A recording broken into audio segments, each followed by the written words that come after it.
प्रिय भक्तजनों, आइए अब सुनते हैं बुधवार व्रत की विधि एवं कथा।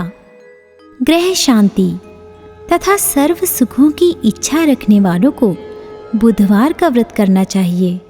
इस व्रत में रात दिन में एक ही बार भोजन करें। इस व्रत के समय हरी वस्तुओं का उपयोग करना श्रेष्ठ है।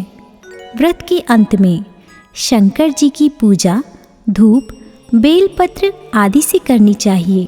साथ ही बुधवार की कथा सुनकर आरती के बाद प्रसाद लेकर जाना चाहिए, बीच में ही नहीं जाना चाहिए। कथा। एक समय एक व्यक्ति अपनी पत्नी को विदा करवाने के लिए अपने ससुराल गया। वहाँ पर कुछ दिन रहने के बाद सास ससुर से विदा करने के लिए कहा, किंतु सबने कहा कि आज बुधवार का दिन है, आज के दिन गमन नहीं करते हैं। वह व्यक्ति किसी प्रकार न माना और हठ धर्मी करके बुधवार के दिन ही पत्नी को विदा कराकर अपने नगर को चल पड़ा।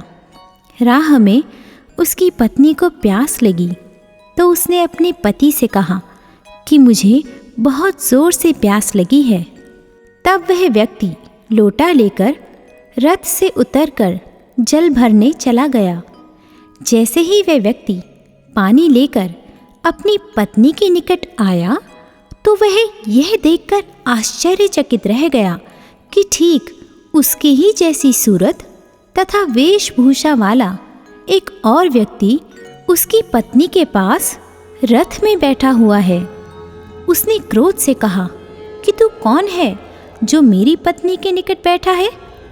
दूसरा व्यक्ति बोला, यह मेरी पत्नी है, मैं अभी अभी ससुराल से विदा कराकर ला रहा हूँ। वे दोनों व्यक्ति परस्पर झगड़ने लगे। तभी राज्य के सिपाही आकर लोटे वाले व्यक्ति को पकड़ने लगे।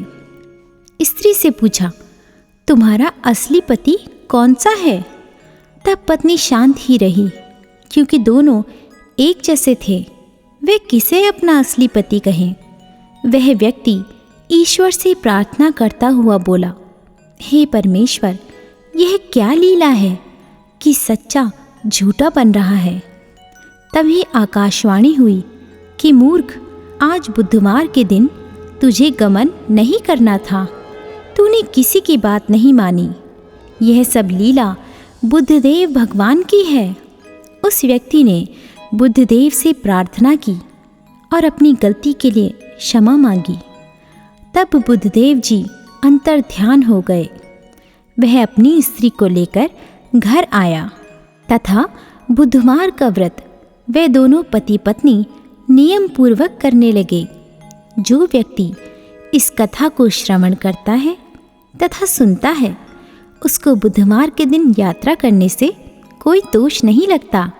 उसको सर्व प्रकार के सुखों की प्राप्ति होती है।